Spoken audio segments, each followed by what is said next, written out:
Say one on September 12, 1982, two off-duty police officers from Alaska were deep in the wilderness on a hunting trip.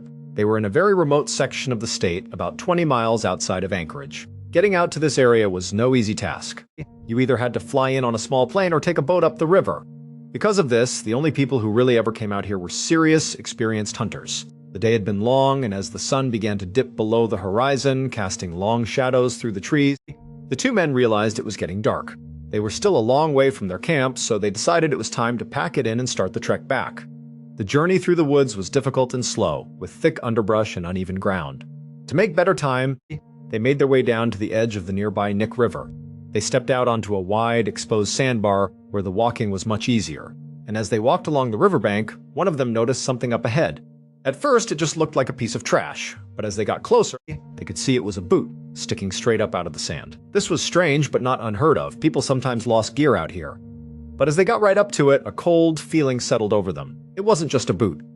There was still a human leg bone inside of it. Being police officers, their training kicked in immediately. They knew this was a potential crime scene, and the most important thing was not to disturb anything. They didn't try to dig, they didn't touch the boot. Instead, they took out their map and carefully marked the exact location.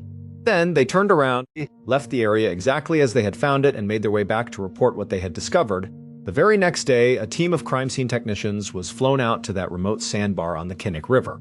They cordoned off the area and began a slow, meticulous process of unearthing the human remains. They worked carefully with brushes and small tools, clearing away the sand. They soon uncovered a full skeleton, which still had pieces of women's clothing clinging to it. Once the remains were carefully removed and packaged, the team began a grid search of the surrounding area, looking for any piece of evidence that might have been left behind. And eventually, they found something. A single, small, brass shell casing. It was from a 223 caliber round, a type of ammunition commonly used in hunting rifles. The remains were transported back to the state lab for an autopsy. The medical examiner determined that the victim was a female, and based on the state of decomposition, she had likely died at least 6 months earlier. The cause of death was clear, and it was not an accident. She had been the victim of a homicide. The examiner found evidence of 3 separate gunshot wounds. But there was something else that was very strange. During the examination of her clothing, they discovered there were no bullet holes on any of the garments. This suggested a disturbing sequence of events. It appeared she had been shot without her clothes on, and then her killer had taken the time to redress her body before burying her in the shallow grave. They also found something else bundled up with her clothing, a hospital bandage that looked like it had been wrapped around her head. This led some investigators to speculate that she might have been blindfolded before she was killed. A couple of weeks later, the lab was able to make a positive identification using dental records. The body belonged to a 23-year-old woman named Sherry Morrow. Sherry was an exotic dancer who worked in Anchorage, and she had been reported missing 10 months earlier. When police pulled her original missing persons report, they found a crucial detail. The last thing Sherry had told her friends before she disappeared was that she had an exciting opportunity. A man who claimed to be a professional photographer had offered her $300 for a photo shoot. She was on her way to meet this man right before she vanished. At this point, the police were fairly certain that Sherry's killer was this so-called photographer. But the problem was, they had absolutely no other information to go on. They didn't have a name, a description, or a location. All they had was a story about a photographer and a single shell casing. And a 223 shell casing in Alaska is like finding a needle in a haystack full of needles. Thousands of people in the state owned and used rifles of that caliber for hunting. It wasn't enough to narrow down a search, so the police decided to report the discovery of Sherry's body to the media. They held a press conference, hoping that by putting the story out there, someone from the public might come forward with a tip, a name, anything that could help. During the press conference, one of the reporters asked a pointed question. They asked if the police thought Sherry's death was connected to the other unsolved deaths of women in that same part of Alaska. The reporter was referencing 2 other cases from 2 years earlier. The bodies of 2 other young women had been discovered in that same general area where Sherry had been found. One of those women was so badly decomposed that she could never be identified, though they knew she was likely in her late teens or early 20s. The other woman was identified as 24-year-old Joanne Messina, who, like Sherry, was an exotic dancer from Anchorage. But there was virtually no evidence found at either of those 2 scenes, and their deaths remained a complete mystery. Publicly, at the press conference, the police told the reporters that they did not believe the cases were connected. But privately, some officers had a growing suspicion. It wasn't just that these 3 women had met similar fates in the same remote area. For the past couple of years, there had been a noticeable and alarming increase in the number of missing persons cases coming out of Anchorage. And most of these missing people were young women, specifically women who worked as exotic dancers or prostitutes. This pattern convinced many officers that they weren't dealing with separate, isolated incidents. They believed they were dealing with a serial killer. But suspicions aren't evidence. They didn't have anything concrete to prove it, so they couldn't come out and say it publicly. Over the next year, the investigation went nowhere. No new information came out about Sherry Morrow, or Joanne Messina, or the unidentified woman. All three of their cases just went cold. And all the while, more and more women from the same demographic continued to disappear from the streets of Anchorage, and nobody knew why. Then, on June 13, 1983, the police finally got a break. Early that morning, a man was driving his truck down a quiet highway just outside of Anchorage. As he rounded a bend, he saw a shocking sight up ahead. There was a young woman on the side of the road running towards his truck. She was screaming and her hands were up over her head. He could see she wasn't wearing any pants or shoes. He knew instantly that something was terribly wrong, so he slammed on his brakes and pulled over. As the woman got closer, he saw she had a metal handcuff dangling from one of her wrists. She looked much younger than he first thought, probably just a teenager. She didn't wait for an invitation. She ran right up to his truck, yanked open the passenger side door, and threw herself inside. She slammed the door shut behind her and immediately ducked down below the window, as if she was trying to hide from someone. The man looked back down the road, in the direction she had come from, but he didn't see anyone else. There were no other cars, no one on foot. But he wasn't going to stick around to find out what she was running from. He made a split-second decision to just get her out of there. He hit the gas and sped away down the highway. The girl was shaking and clearly in shock. She couldn't even tell him what had happened. She just managed to ask him to please drop her off at a nearby motel. The man didn't ask any questions. He just did as she asked, drove her to the nearest motel, and dropped her off at the entrance. The girl ran from his truck straight into the motel lobby. The receptionist behind the counter saw her come in. She saw the girl had no pants on, saw the handcuff on her wrist, and saw the sheer terror in her eyes. The receptionist immediately picked up the phone and called the police. A few minutes later, officers arrived. They went up to the room the girl was in and knocked on the door. The girl opened it, and the officers could see she was still very, very scared. She let them come inside, but only just barely. It was like she needed to see them close enough to know they were real, that they were actually police, before she could even begin to let her guard down. Her whole body was trembling, her breathing uneven, and for a moment she just stood there in silence, staring at the floor as if she was trying to organize something that refused to make sense in her mind. Then, slowly, she looked up and asked if they were really there to help her. The officers assured her they were, and after a brief hesitation, she finally nodded and stepped aside, allowing them into the small motel room. Once inside, one of the officers gently guided her toward the bed while the other closed the door behind them, and only then did they notice just how badly injured and exhausted she looked. Her wrist was still raw where the handcuff had been, her feet were cut and dirty, and there were bruises on her arms and neck that suggested she had been restrained for a long period of time. One of the officers carefully removed the remaining cuff from her wrist, and the moment it clicked open, she almost collapsed in relief, as if that small piece of metal had been the last physical reminder holding her in place. They asked her name, and after a long pause, she said it was Cindy Paulson. She was 17 years old, and she had been running for her life since the night before. At first, her words came out broken and disorganized, but as the officer stayed calm and gave her time, her story began to take shape, and what she described would later become one of the most important breakthroughs in the entire investigation. Cindy explained that she had been working in downtown Anchorage the night before when a man approached her. She described him as quiet, unremarkable, not the type of person who would stand out in a crowd. He didn't act aggressive, didn't raise suspicion, and in fact spoke politely, telling her he was a photographer and that he was looking for someone who could model for a paid photo shoot. He offered her money, a simple transaction, nothing unusual in her line of work, and because he didn't seem dangerous, she agreed to go with him. She got into his car willingly, and that was when everything changed. The moment she was inside, he reached over and suddenly restrained her wrist with a handcuff, snapping it shut before she even had time to react. In the same motion, he pulled a gun from his side and pressed it toward her, telling her not to make a sound. The calmness in his voice, she said, was what frightened her most because it didn't sound like someone panicking or improvising, it sounded rehearsed. From that moment on, she realized she was not dealing with a random threat, but someone who had done this before. He drove her out of the city and into a residential neighborhood she didn't recognize. Eventually, he pulled into the driveway of a house and forced her inside. The interior was quiet, almost normal, but that normality made it worse, because it contrasted so sharply with what was happening to her. He took her downstairs into a basement where the lighting was dim and the air felt heavy and stagnant. There, she saw something that would stay with her forever, a chain hanging from the ceiling, swaying slightly as if it had been used recently. He attached her to it without explanation, locking her wrist in place, and then he began to assault her for hours. She said she lost track of time almost immediately, and at some point he simply stopped, as if he had grown bored, and told her he was going to rest. Before leaving, he warned her that if she made any noise or tried to escape, he would kill her without hesitation. Then he walked upstairs and left her alone in the basement, still chained, half-dressed, and completely helpless. For hours, she remained like that, listening to every sound in the house above her, unsure if each footstep meant he was returning to finish what he had started. But what she began to notice in that silence was even more disturbing than the violence itself. The man was careless. He talked openly around her. He showed her parts of his life without thinking about the consequences. She saw enough to understand that if she ever got out, she would be able to identify him. And that realization, more than anything, changed her thinking. It wasn't just about survival anymore. It was about escaping before he decided she knew too much. Eventually, he returned and removed her from the basement. Instead of hurting her again immediately, he acted almost normal, bringing her upstairs and walking her through the house. He even showed her hunting trophies displayed on the walls, talking about them with pride, explaining where he had taken each animal. At the time, Cindy didn't fully understand why he was doing this, but later she realized it was not pride, it was control. He was showing her the world he lived in, the environment that shaped him, and unknowingly giving her pieces of a puzzle that would later be used against him. After that, he brought her back outside and forced her into his car again.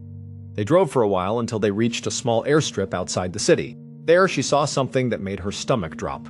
A plane was waiting, and the man began loading it with bags and equipment, moving with practiced efficiency. He wasn't improvising. This was planned. He intended to take her somewhere remote, somewhere there would be no chance of escape, no witnesses, no help of any kind. And that's when Cindy realized she would not survive the night if she stayed with him. The second his back turned toward her while he was loading supplies, she made a decision that she later described as the only clear thought she had in hours. She ran. She pushed herself out of the plane, hit the ground hard, and kept moving even as pain shot through her body. Behind her, she heard him shout, heard footsteps, heard him chasing her, but she didn't stop to look back. She ran through the airstrip, past the hangar, and into the trees beyond it, using the darkness and terrain to break his line of sight. At some point, she realized the sounds behind her had faded, but she kept running anyway, not trusting that she was safe. It wasn't until she reached the highway that she finally stopped, collapsed for a moment, and realized she was still alive. That was when the truck appeared, and everything that followed led her here. The officers listening to her story understood immediately that this was not an isolated incident. The details were too specific, too controlled, too methodical, and the mention of the airstrip, the plane, the hunting trophies, and the basement chain all suggested a level of organization that pointed towards something far more serious than a single violent crime. They asked her if she could remember anything else, anything at all that might help identify the man, and Cindy closed her eyes for a moment, trying to focus through the trauma. She said there was something about his voice, something slightly unusual, like he struggled with certain sounds, but she couldn't place it clearly. She also mentioned that he had spoken casually about hunting, about remote areas outside Anchorage, almost as if he was describing places he spent a lot of time in. That detail made one of the officers exchange a look with the other because it aligned too closely with something they had already been quietly considering: the recent disappearances, the remote recovery sites, and the growing suspicion that they were dealing with someone who knew the wilderness far too well. At that point, the officers decided they needed to act fast. They brought Cindy to a hospital for treatment, but even on the way there, she insisted on returning to the airstrip. She believed the plane might still be there, and if it was, it could be the key to everything. Reluctantly, the police agreed. When they arrived, the hangar was exactly as she had described it.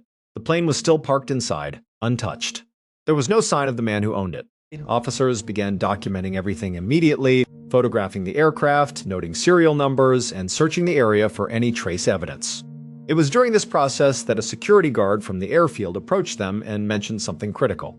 He had seen the man the night before acting nervously near the hangar, moving equipment in and out of his vehicle, and something about his behavior had made the guard suspicious enough to write down his license plate number. When he handed it over, it became the first solid lead in the entire case. That license plate led investigators to a name, Robert Hansen, a local businessman who owned a bakery in Anchorage. At first, the name meant nothing. Hansen was not a criminal in any known database, and in fact, he was considered a stable member of the community, someone who ran a successful business and lived a relatively quiet life. But when officers ran his information and began building a profile, the picture that emerged was unsettling. He owned property outside the city. He was an avid hunter. He had access to aircraft. And now, he had been placed at the center of a credible kidnapping and escape report. Without wasting time, investigators decided to visit him directly. When they arrived at his home, they were met almost immediately by Hansen himself, who acted calm, even welcoming. He asked what the officers needed, and when they explained they wanted to speak with him, he invited them inside without hesitation. That decision would later stand out as either extreme confidence or complete control over his environment. Inside, the house was decorated with hunting trophies, mounted animals, and outdoor equipment, reinforcing the image of an experienced outdoorsman. The officers explained the situation carefully, watching his reactions closely, but Hansen remained composed. He stated that he had been with friends the previous night and provided their names. When those individuals were contacted, they confirmed his alibi. On the surface, everything checked out, and yet something about the situation didn't feel right. Cindy's description was too detailed, too consistent, and too specific to dismiss. Still, without physical evidence linking Hansen to a crime scene, the case stalled. The officers left his property with nothing more than suspicion, and for the first time, doubt began to creep into the investigation, raising the uncomfortable possibility that they might have just spoken to the wrong man entirely, even as somewhere in the background, the pattern of missing women in Anchorage continued, unnoticed and unresolved, waiting for something or someone to finally connect the pieces together. In the days that followed, the case against Robert Hansen didn't collapse, but it also didn't move forward in the way investigators had hoped. Cindy's testimony was powerful, but it still needed something concrete to anchor it in physical evidence. Detectives began quietly expanding surveillance and digging deeper into Hansen's background, looking for any inconsistency that might break the case open. What they found was a pattern that didn't prove guilt on its own, but made him increasingly difficult to ignore. His ownership of remote acreage far outside Anchorage, his reputation as a skilled and obsessive hunter, and his ability to move between the city and wilderness without attracting attention. Meanwhile, investigators also began revisiting older missing persons files, re-examining reports that had previously been treated as unrelated disappearances. Gradually, a troubling overlap started to emerge between Hansen's known movements and the general areas where bodies had been recovered in past years, even if there was still no direct link placing him at those scenes. The breakthrough came when detectives obtained enough information to secure a warrant for a search of Hansen's property outside the city. What they discovered there shifted the investigation from suspicion into something far more serious. Inside one of his outbuildings, officers found weapons, ammunition consistent with the recovered shell casing, and a disturbing collection of hunting equipment that suggested more than just recreational use. But it wasn't just the physical evidence that mattered. It was the layout of the property and its proximity to wilderness access points, which matched Cindy's description of how she had been moved between locations. Even so, Hansen himself remained calm, continuing to insist on his innocence and repeating his alibi without hesitation. At that stage, the case still required a confession or a definitive link, but investigators now had enough to escalate pressure. As the interrogation strategy intensified, Hansen was confronted with the inconsistencies between his statements and Cindy's detailed account. For a time, he continued to deny everything, offering explanations that sounded rehearsed and controlled. But over repeated sessions, and faced with the possibility that investigators were beginning to connect his movements to multiple disappearances, his confidence began to fracture. Eventually, he agreed to lead authorities to certain locations in exchange for limited cooperation, a decision that would later prove critical. Using maps drawn from memory, he directed police to remote areas outside Anchorage, places that were difficult to access and rarely traveled. What they uncovered during those searches confirmed what many had already feared: additional burial sites, each tied to missing women who had never been fully accounted for. From there, the scope of the investigation widened rapidly.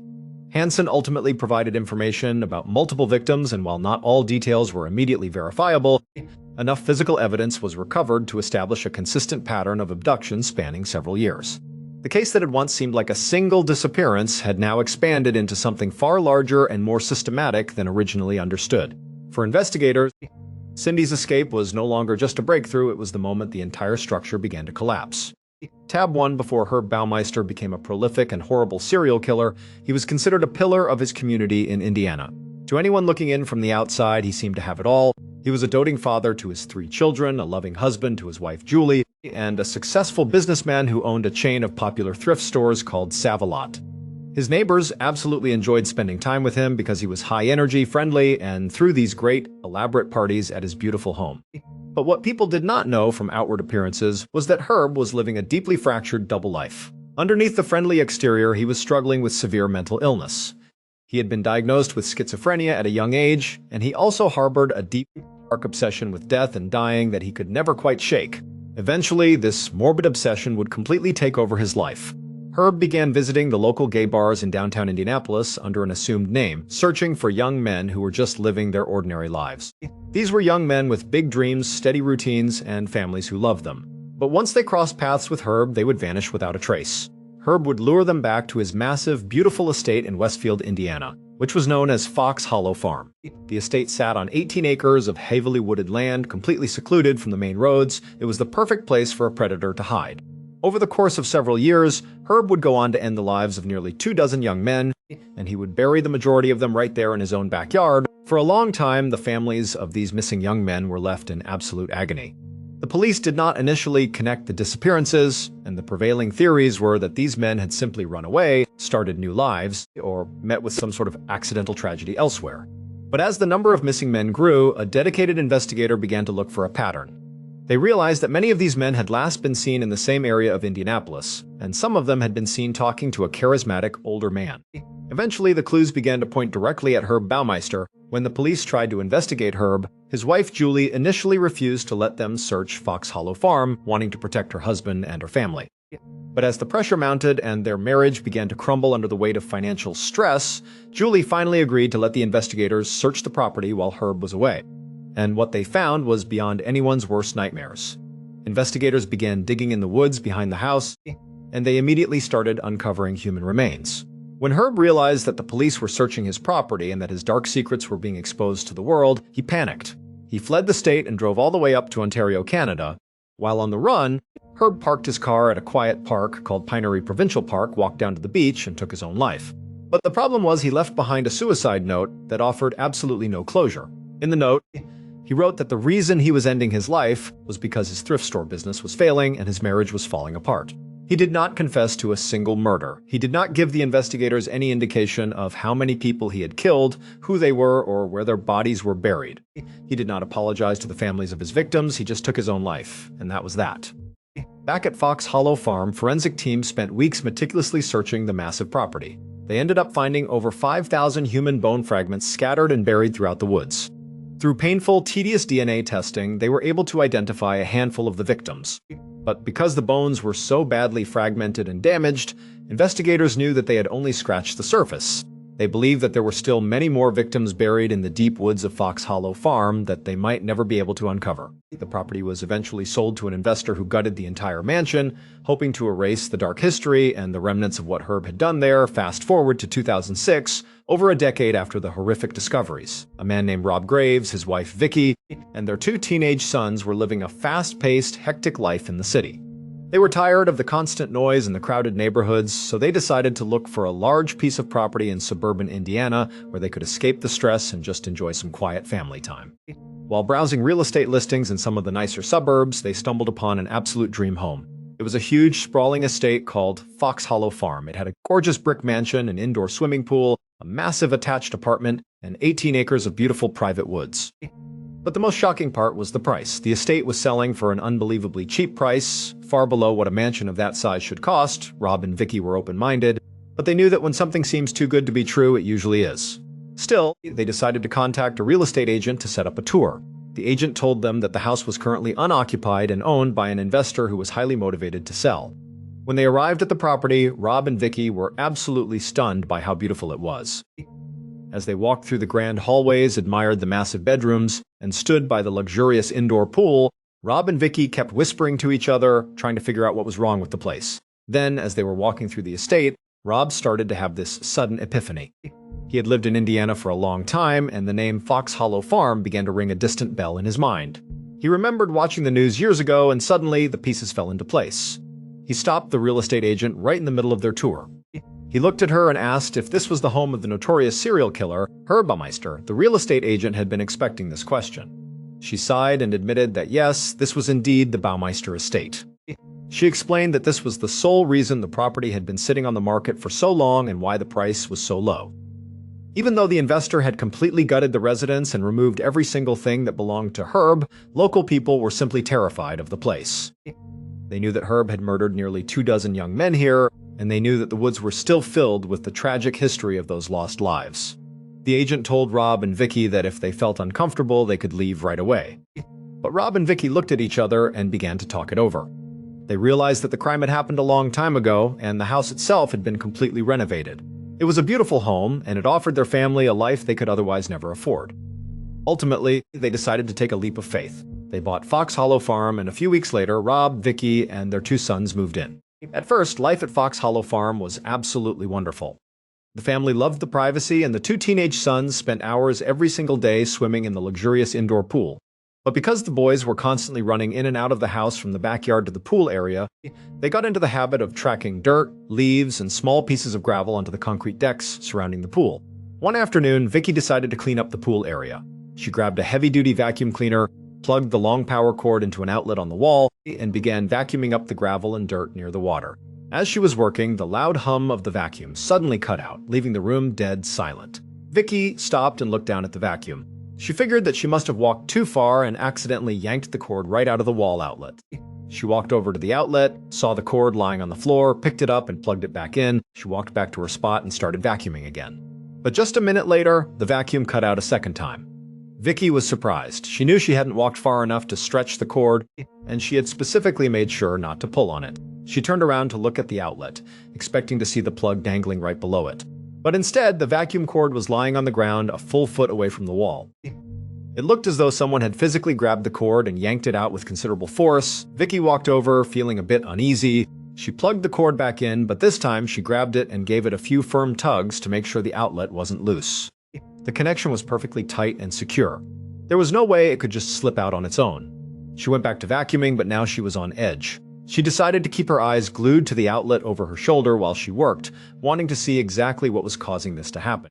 As she watched the outlet, she suddenly saw the plug pop straight out of the socket. But it did not just fall to the ground, it literally jumped backward through the air, landing far away from the wall, as if an invisible hand had violently ripped it out. Vicky froze. There was no surge of electricity, no logical reason for the plug to fly out of the wall like that. Terrified, she dropped the vacuum handle and backed away, completely unable to explain what she had just witnessed. At this point, Rob was busy running a local car dealership. He had an employee named Joe who was an incredibly hard worker, but Joe had one major flaw. He was chronically late for his shifts. It got to the point where Rob had to pull Joe aside to have a serious conversation about his punctuality. He asked Joe what was going on and why he couldn't make it to work on time. Joe looked at him, completely exhausted, and explained that he lived over an hour away from the dealership. The daily commute was killing him, and he simply could not find an affordable apartment any closer. Rob, being a generous and kind boss, immediately thought of a solution. He told Joe that his family had recently moved into Fox Hollow Farm, and the estate had a massive, fully furnished apartment attached to the main residence that was currently completely empty. Rob offered to let Joe rent the apartment for a very cheap price, pointing out that it was just a short drive down the road from the dealership. Joe was absolutely thrilled.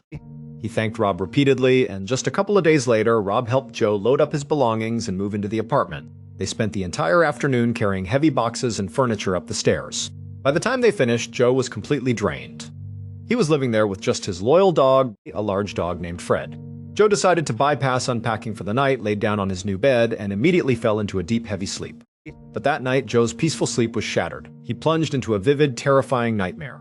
In the dream, he was being actively hunted and chased through a dark, unfamiliar place by an unseen force. The terror of the nightmare was so intense that Joe actually began to sleepwalk, acting out his desperate attempt to escape. He jumped out of bed in the pitch blackness of his new room and started sprinting toward the door. Because he was half asleep and disoriented, he slammed violently into the heavy wooden doorframe. The impact knocked him off his feet, and as he fell to the ground, he crashed into a glass table, shattering it. The sharp glass cut his hands open pretty badly. The sudden pain and shock finally jarred Joe awake. He sat on the floor, bleeding and breathing heavily, looking around the dark, quiet apartment in utter confusion, wondering what kind of dark energy had triggered such a violent, terrifying reaction on his very first night. A couple of days later, the sun was shining, and the strange incident in the apartment seemed like a distant memory. Vicky came home in the afternoon and found Rob outside, standing on a ladder, painting the side of the house. Vicky stopped to talk to him, and they stood there chatting about how beautiful the estate was going to look once the fresh paint was finished. But as they were talking, Vicky's eyes wandered toward the dense tree line at the edge of their property. Out of the corner of her eye, she noticed something moving. She focused her gaze and saw a man standing just inside the forest. He was wearing a bright red t-shirt and was just standing completely still, staring directly at their house. Vicky watched him for a few seconds. The man then slowly turned around and began walking deeper into the dark forest. Before she could even call out to Rob, the man in the red shirt seemed to simply vanish into the thick trees. Vicky gasped and grabbed Rob's arm. She told him that she had just seen a man in a red shirt standing on their property right at the edge of the woods, and that he had just walked into the forest. Rob climbed down from the ladder. He was a practical man, and he reminded Vicky that they had moved into the home of a notorious serial killer. He told her that they had to accept the reality that curious tourists, true crime fans, and looky-loos were occasionally going to sneak onto their 18 acres just to get a glimpse of the infamous house. Still, they walked over to the tree line where Vicky had seen the man.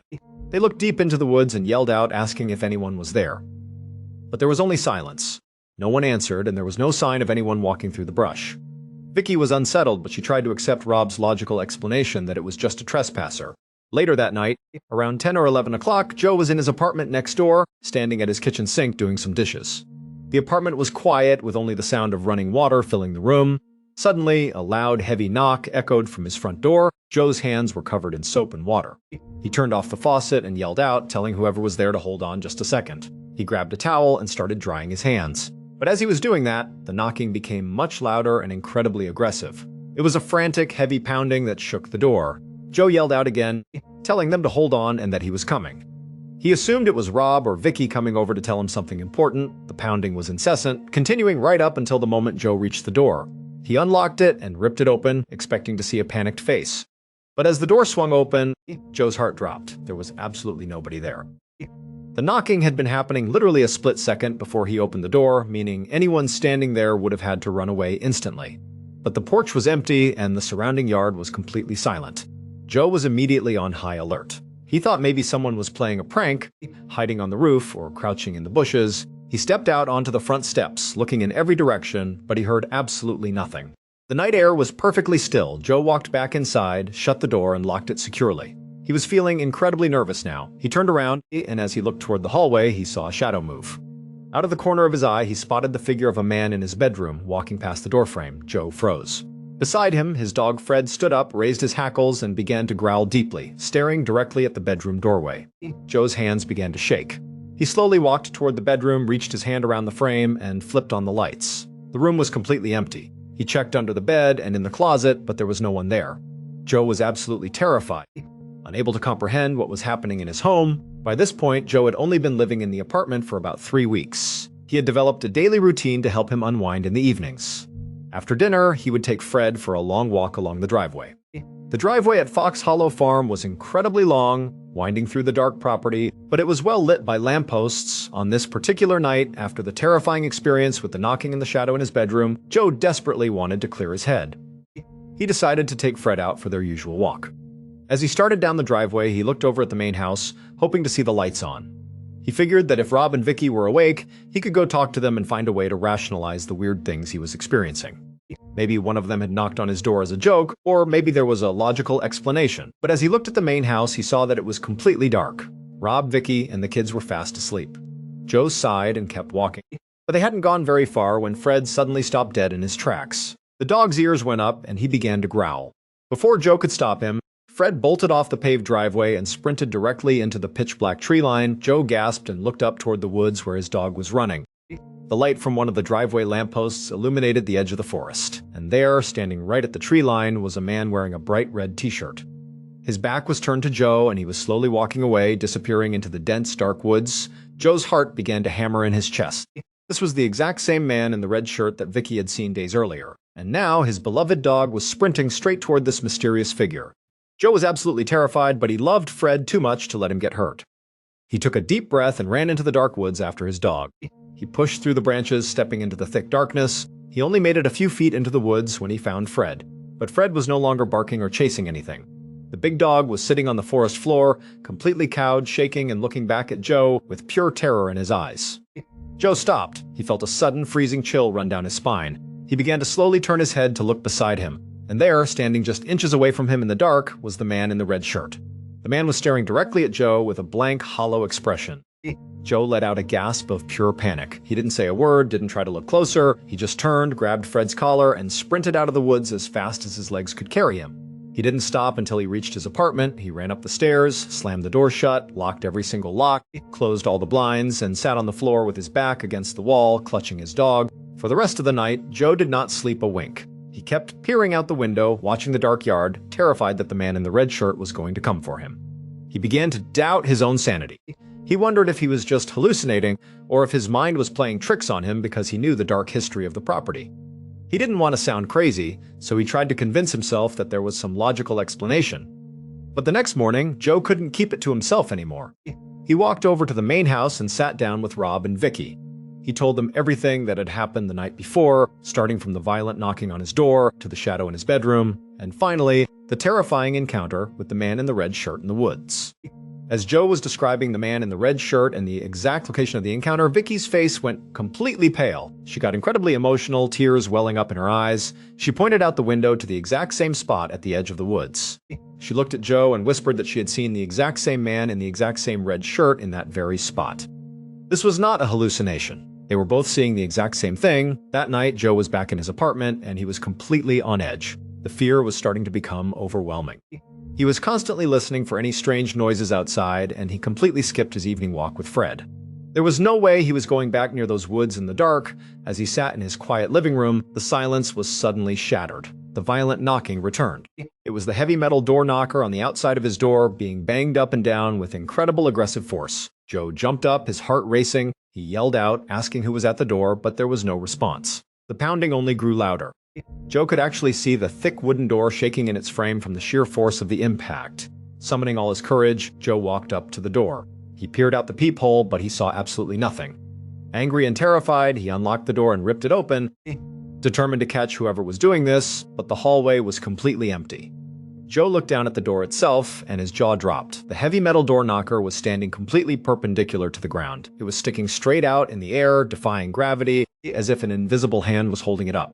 As Joe stared at it in absolute disbelief, the knocker suddenly swung down, slamming against the wood one last time with a loud bang. Joe let out a cry, slammed the door shut, and locked it. He backed away into the room, but before he could even take a breath, he watched the brass doorknob begin to turn. He could actually hear the metallic sound of the internal spring tightening as the doorknob slowly, deliberately twisted all the way over into the open position. The door was locked, so it didn't open, but the handle was being held down by some immense, unseen force. There was a moment of agonizing silence as the handle stayed twisted. Then, without warning, the door violently burst open. The sheer force of the impact shattered the lock, splintering the wooden frame. Joe screamed. He looked out into the hallway, expecting to see an intruder, but the hallway was completely vacant. Joe was frozen in fear. But then, as he slowly turned his head to look back into his own apartment, he saw something that made his blood run cold. Standing in his living room was a man. But this was not the man in the red shirt. This was a different man, dressed in white clothing. And he was completely soaked, dripping wet from head to toe as if he had just been pulled from the bottom of a pool. The soaking wet man in white looked directly at Joe, opened his mouth, and let out a silent, agonized scream. He then turned and sprinted right past Joe, running out of the apartment and literally vanishing into the thin night air. Joe did not hesitate. He grabbed Fred, ran out of the apartment, and sprinted straight to Rob and Vicky's house. He burst through their door, trembling and hysterical, and recounted the entire terrifying event. At this point, Rob, Vicky, and Joe were done trying to find logical, rational explanations. They could no longer deny that Fox Hollow Farm was deeply haunted, but instead of letting the terror consume them, they tried to comfort themselves by creating a narrative. They convinced themselves that these entities were not malevolent. They believed that these were the restless spirits of Herb Baumeister's victims, young men whose lives had been brutally snuffed out on this property, and who were now trapped here acting out their final agonizing moments. They figured that the soaking wet man in white must have been one of the men Herb had drowned in the pool, desperately trying to escape his killer.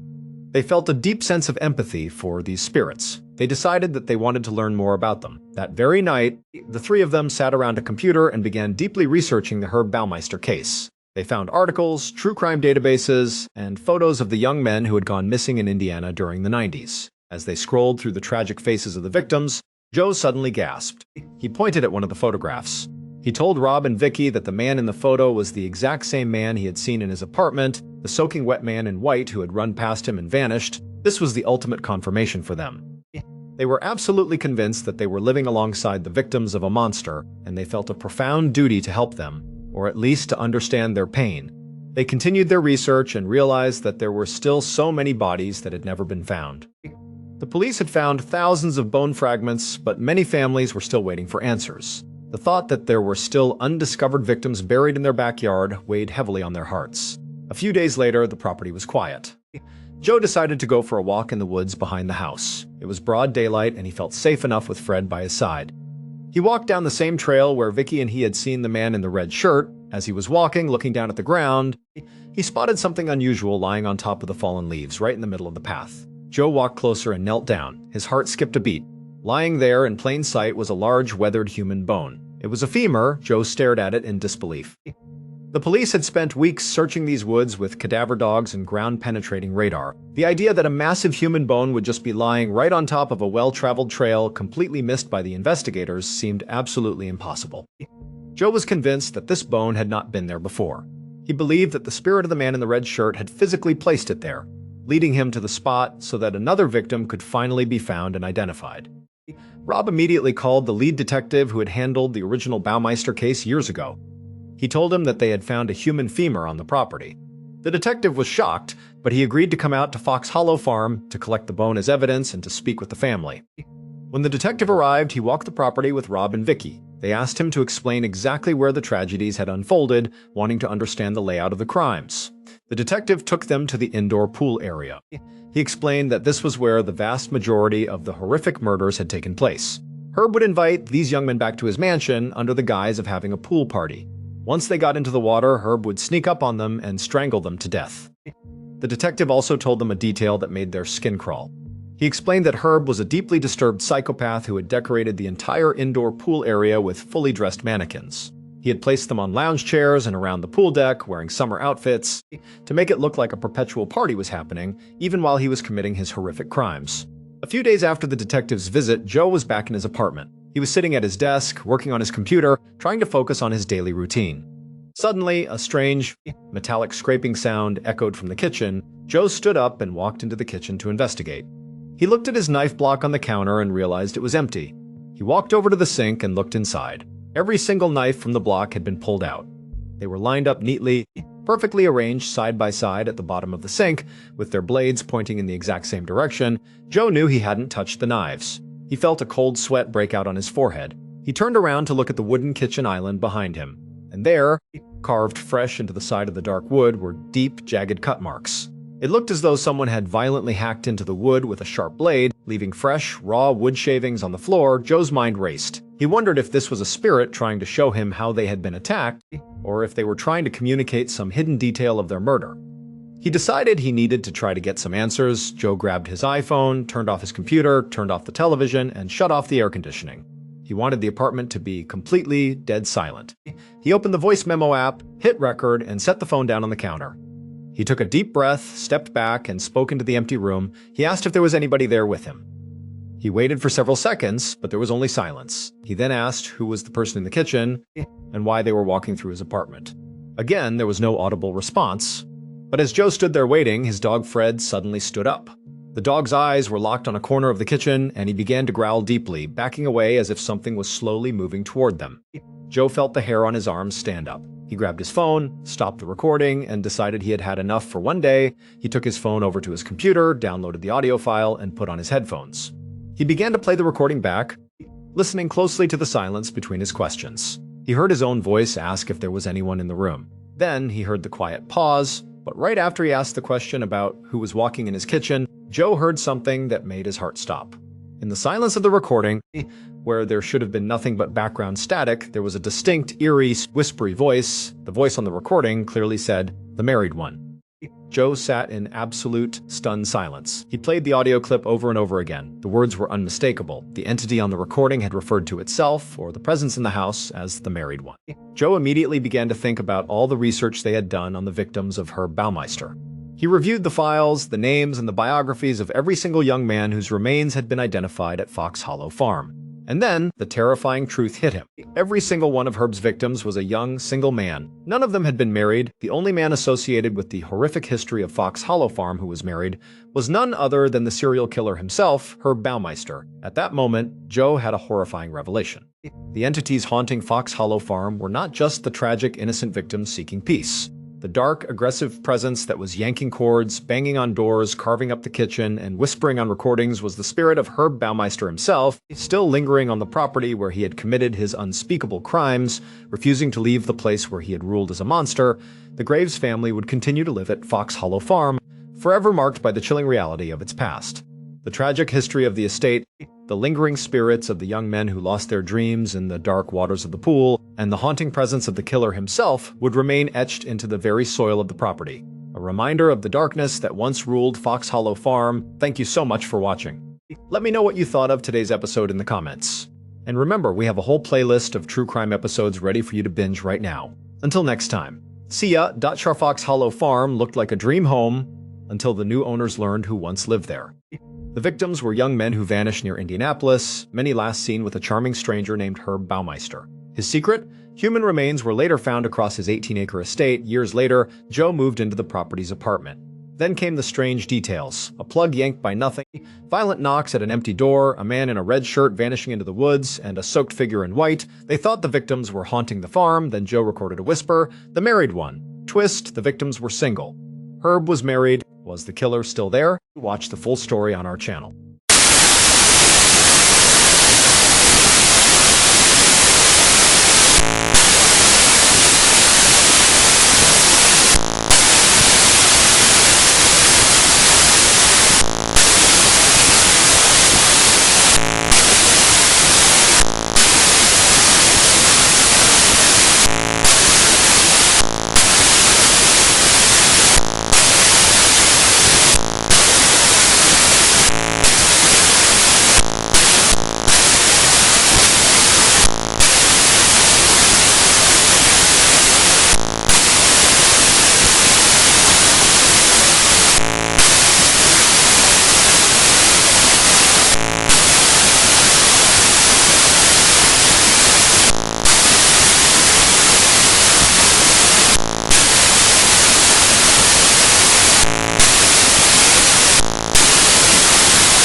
Day one sometimes, the sounds we hear in the dark are just the wind or the house settling.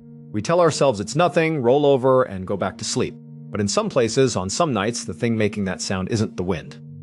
It's something that walks on two legs where it should have four, or stares with eyes that look far too human. Tonight, we're looking at two unsettling stories from two different continents and two different decades about people who came face to face with a creature that simply shouldn't exist and barely lived to tell the tale. Just after midnight on May 1st, 1971, a 20-year-old woman named Elizabeth Ford was trying to get some sleep. She was lying on a couch in the front room of a small house near Texarkana, Arkansas. The house belonged to her husband, Bobby's brother, and his wife, and the four of them were all staying there for a little while. The house itself was pretty isolated, surrounded on all sides by dense woods and swampland. It was a warm night, so Elizabeth had opened a window just above the couch to let a breeze blow in. Usually, the sounds of the woods at night, the crickets and the wind in the trees, helped her drift right off. But tonight was different. Tonight, she was tossing and turning. As she lay there, she started to become aware of a very specific sound coming from outside. It wasn't the insects, and it wasn't the trees. It was a slow, rhythmic creaking sound. At first, her sleepy mind tried to place it. Maybe it was a loose branch on a tree, swaying back and forth in the wind somewhere out in the woods, but the more she listened, the more she realized that wasn't right. The sound seemed to be moving, getting closer. It was a methodical, back-and-forth creak, and it was coming from right outside. On the front porch, just below her open window, suddenly, the creaking intensified as if a heavy weight had been put down, and then it stopped completely. The silence that followed was somehow more alarming than the noise. It felt like something was right on the other side of that window screen, holding its breath. Elizabeth's eyes flew open. She sat bolt upright on the couch and stared at the dark rectangle of the window, but through the screen she couldn't see anything against the blackness of the night. For a moment, she felt a wave of relief. She thought maybe she'd imagined it all. It was late, she was tired, and her mind was playing tricks on her, but a part of her needed to be absolutely sure. She decided she had to get a closer look, to peer down onto the porch and confirm that nothing was there. So Elizabeth leaned forward, moving from the couch until her face was just inches from the window screen. She pressed her cheek against the mesh and angled her head down to look at the porch boards below, and as she did, a massive, dark figure that had been crouched just beneath the window suddenly rose up. It happened so fast. 1 second, there was nothing but night. The next, the entire window was blocked by this huge, dark shape. Elizabeth was completely frozen, trying to process what she was seeing. Before she could even scream, a huge reddish-brown paw with long, razor-sharp claws shot forward. It ripped through the window screen with a tearing sound, missing her face by mere inches. Elizabeth let out a blood-curdling scream and scrambled backward, nearly falling off the couch. Outside, the dark creature turned and bolted, crashing into the woods and disappearing into the darkness. A moment later, her husband Bobby and his brother came running into the front room from the kitchen, where they had been talking quietly. They wanted to know what on earth was going on. Elizabeth was in such a state of shock, her voice trembling, that all she could manage to say was, "It's a bear! It's a bear!" Bobby helped his wife up from the couch and told her and his sister-in-law to stay inside, to lock the doors and stay away from all the windows. Then, he and his brother grabbed their shotguns and a couple of powerful flashlights and stepped outside onto the porch. Once they were out in the humid night air, the two brothers began methodically scanning the area. They pointed their flashlight beams all around the porch, looking for any sign of this supposed bear. They swept the beams across the yard, into the dark tree line, searching for any movement or a glint of eyes reflecting back at them. They looked everywhere around the front of the property, but there was nothing. No bear, no tracks, nothing out of the ordinary. The brothers looked at each other and gave a silent nod. They were going to do a full sweep of the property. They split up, leaving the porch and walking in opposite directions to circle the house. Their plan was to scan the entire perimeter and meet up at the back. When they finally met behind the house, they still hadn't seen or heard a thing. The bear was gone. Together now, they walked away from the house, moving toward the edge of the woods. They did another big, slow sweep of the entire property line, their flashlights cutting through the darkness. But still, there was no sign of the animal. After searching for a while, the brothers decided the bear must have been spooked by Elizabeth's scream and had simply run off deep into the woods. They walked back to the front porch to decide what to do next. Both Bobby and his brother were experienced hunters. They knew the black bears in this part of Arkansas could grow to be massive, over 500 pounds, and could run at 35 miles per hour if they were provoked. The usual rule was simple.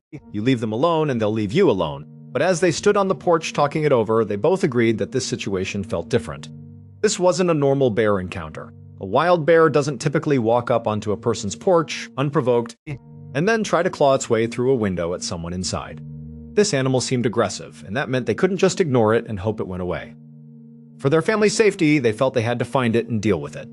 Bobby lit a cigarette, the small flame illuminating his worried face. He took a long drag to calm his nerves, and the two men came up with a new plan. They would set up a watch. Bobby's brother would take the front of the house, and Bobby would take the back. They would stay at their posts, shotguns at the ready, until sunrise or until one of them saw the creature. After they agreed, Bobby took one last drag from his cigarette, flicked it to the ground, and crushed it with his boot. With his shotgun in one hand and his flashlight in the other, he stepped off the porch and made his way around to the back of the house. He found a spot with a clear view of the yard and the tree line and stood there staring out into the oppressive darkness, listening. He had only been at his post for a couple of minutes when a horrible smell drifted into the air. At first, he thought it was just the usual damp, musky smell from the nearby swampland. But it kept getting stronger, more pungent. It was a heavy, foul odor, like a wet, decaying animal. It was nauseating. Bobby tensed up. He raised his flashlight and aimed the beam at the tree line, sweeping it back and forth, trying to locate the source of that awful smell. As he was scanning the woods, he suddenly heard the distinct sound of tree branches snapping loudly off to his left. He whipped the flashlight in that direction just in time to see a big dark figure charging across the property, away from him, and back into the forest. On pure instinct, Bobby raised his shotgun, aimed, and fired. The blast echoed through the night, and a moment later, a loud yelp of pain cut through the air. Believing he'd hit it, Bobby took off running in the direction the creature had gone, yelling for his brother as he ran. His brother had already heard the gunshot and was rounding the side of the house to meet him. The two men met up in the yard and ran together towards the spot where Bobby had last seen the figure. "I think I got it! I shot the bear!" Bobby yelled to his brother. But when they got to the edge of the woods, to the area where the yelp had come from, there was nothing there. There was no blood, no tracks they could see in the dark, and no bear. Still, the brothers felt a small sense of relief. Even if they couldn't find the body, Bobby was certain he had hit it. He'd heard it cry out. They figured that a wounded animal would surely stay away now.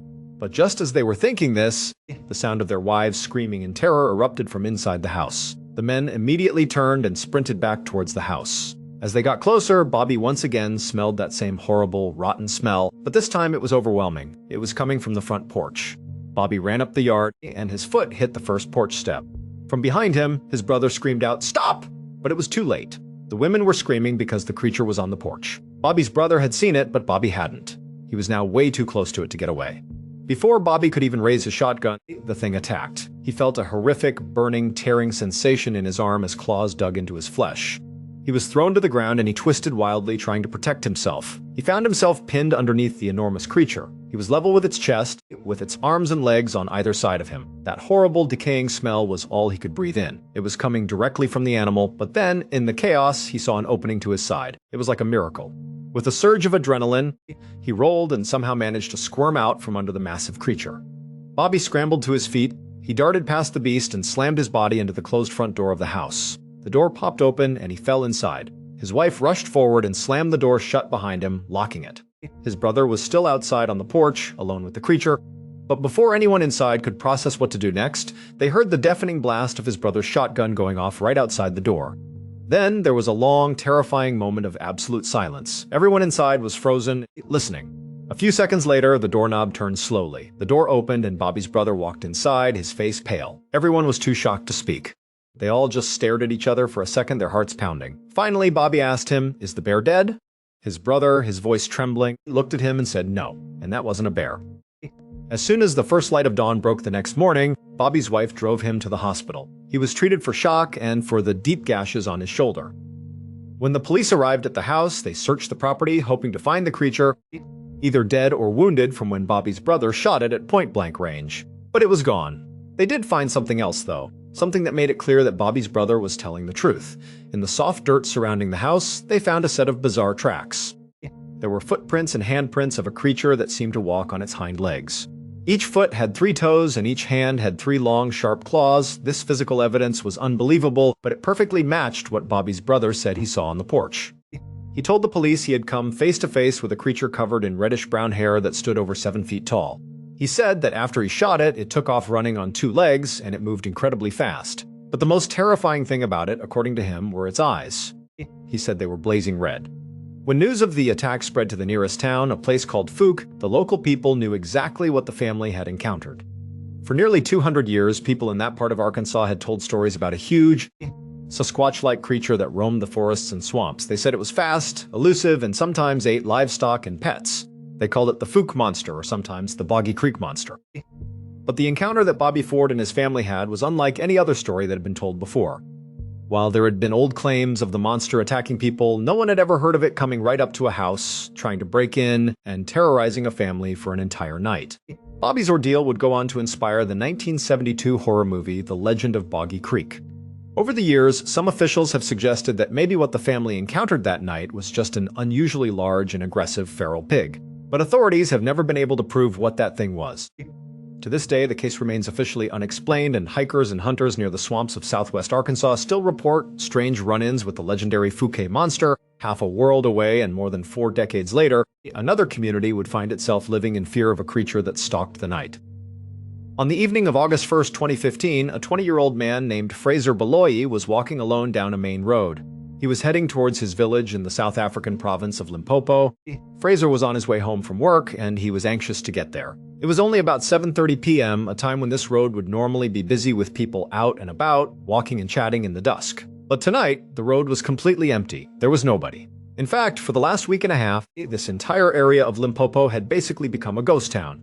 Nobody went out after dark unless they absolutely had to. The reason for this was fear. Over the last 10 days, more than 20 people in the area had been brutally mauled by something. The victims who survived all insisted that the creature that attacked them was some kind of 4-legged demon, and the locals had started calling it the Beast. Now, Fraser considered himself a pretty level-headed person. He didn't really buy into all the hype and superstition around this beast. In his mind, it was most likely just a dangerous stray dog. But still, a dangerous dog was a dangerous dog, and he certainly didn't want to get attacked. So, as he walked along the vacant road, he kept looking over his shoulder just to make sure nothing was following him. As Fraser continued his walk, he looked up and saw a huge forest fire raging on a mountain miles and miles off in the distance. The fire had started a few days ago, and from where he stood, it looked like it was still burning strong. In the growing darkness, the mountain almost seemed to be glowing red against the night sky. Just then, Fraser reached the turnoff for a shortcut, a path that would take him through a stretch of forest and get him home much quicker.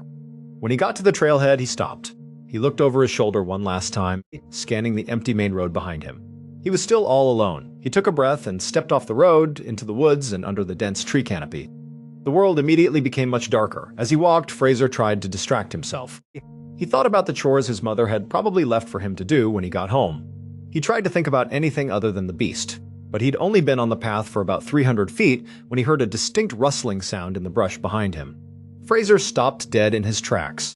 He turned around and stared into the darkness where the noise had come from. But all he saw were shadows and trees. There was nothing there. Fraser stood perfectly still for a full minute, listening, waiting for something to move. But there was only silence. He told himself he was just being paranoid, that the stories were getting to him.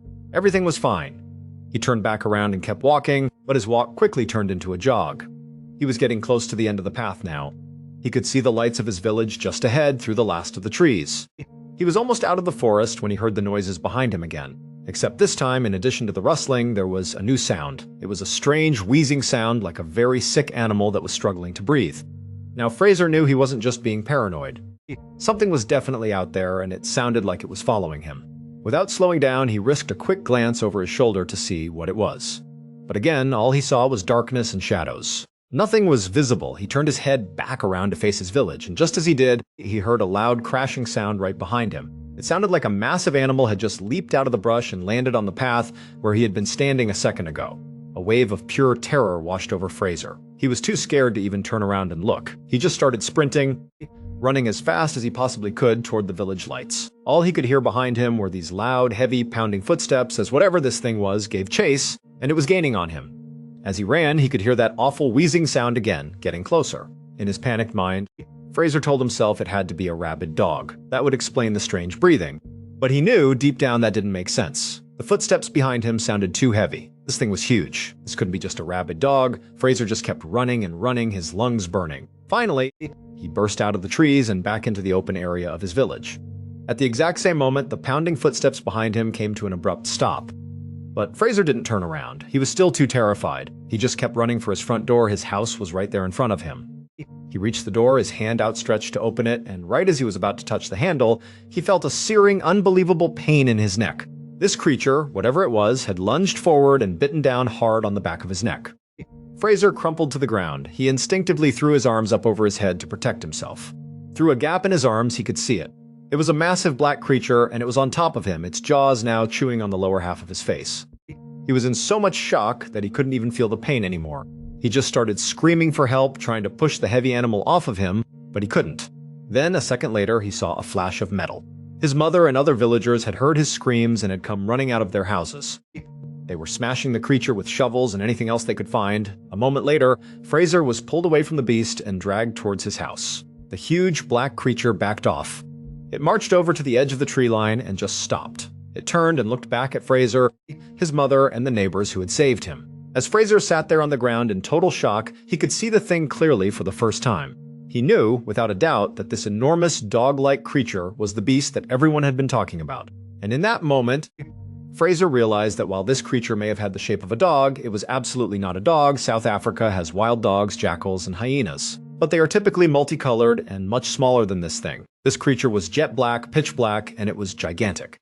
When it had first started chasing him, Fraser had that panicked thought that maybe it was a rabid dog. But rabid animals are usually lethargic and confused. The thing that was standing just 15 feet away from them was completely alert and calm. The only thing that seemed wrong with it was that horrible wheezing sound it made with every breath. As Fraser, his mother, and the neighbors stood there staring at this creature, it just continued to stare back at them with its piercing eyes. And its eyes were not normal. They were not animal eyes. They were too small and they were set at the wrong angle in its head. And there was a real intelligence, a real sentience, behind them. They looked like human eyes. Just then, Fraser's mother grabbed him, yanking him back to reality. He scrambled to his feet, and he, his mother, and the two neighbors all ran back into their respective homes, slamming and locking the doors. All the while, the creature just stood there at the edge of the forest, staring, its gaze still fixed on Fraser and his house. Once they were safely inside, Fraser's mother immediately called the police to tell them what had just happened. But the police told her they were not going to send anyone out to deal with some dog. So, his mother decided she would just have to treat her son's wounds herself, at least until the creature had left. Once it was gone, she would find him a ride to the hospital. But as Fraser and his mother watched from their window, the creature didn't leave. It just sat there at the edge of the woods, staring back at them with those hideous, human-like eyes. It stayed there for hours and hours, an unmoving, silent sentinel in the dark. Finally, sometime in the early morning, it was gone. The attack on Fraser was the last straw for the people of his village. They were convinced the creature that had bitten his face was the demon beast that had hurt so many others. The elders of Fraser's village decided they had to do something. A few days after the attack, a group of these elders went on a journey. They traveled up into that distant mountain, the one Fraser had seen with the huge forest fire on it. They were gone for 2 whole days. When they returned to the village, they told everyone that they had successfully performed a ritual to appease their ancestors. They hoped that now the attacks would finally stop. And strangely enough, they did. The beast was never seen again. In all, at least 40 people in Limpopo had encountered the beast, either because they were attacked themselves, or because they helped fend it off, like Fraser's neighbors did. But because the beast was never caught, and because it simply vanished after the elders' ritual, nobody ever figured out what it actually was. To this day, the people in Fraser's village maintain that the creature was a demon. They believe it came down from the burning mountain, and that would explain why every single person who encountered it, including Fraser, noted its strange wheezing, heavy breathing, as if its lungs had been badly damaged by smoke. What truly stalked the roads of Limpopo that summer remains a terrifying mystery, a story whispered after dark about the beast with human eyes. What truly lurked on the roads of Limpopo that summer remains a terrifying mystery, a story still whispered after dark about the monster with human eyes, because once enough people claim to see the same thing standing in the dark, it becomes hard to dismiss it as imagination. Thank you for watching. January 13, 2002, 42-year-old Ronald Huff entered his Newark, Delaware studio apartment. On returning from seeing his grandmother, he felt sick. He heated his apartment intentionally, so he controlled the temperature. Ronald flung his coat over one of his living room's handcrafted wooden cages. He dragged himself to his house phone and called his work vehicle dealership. The next day, Ronald told the office manager he was too sick to work. He leaned against the counter, woozy, after hanging up the phone. A hiss from behind him was unexpected. Ronald turned and hastily opened his fridge with his right hand. When he squeezed the handle, his right hand hurt. His right hand was wrapped but forgotten. Ronald frowned and opened the fridge with his left. After closing the fridge, he grabbed a fistful of live cockroaches from a jar on the kitchen counter. They wiggled in his hand and were 2 inches long. Cockroaches scattered as he threw them on the ground. Ronald lay down after finishing his tasks since he felt bad again.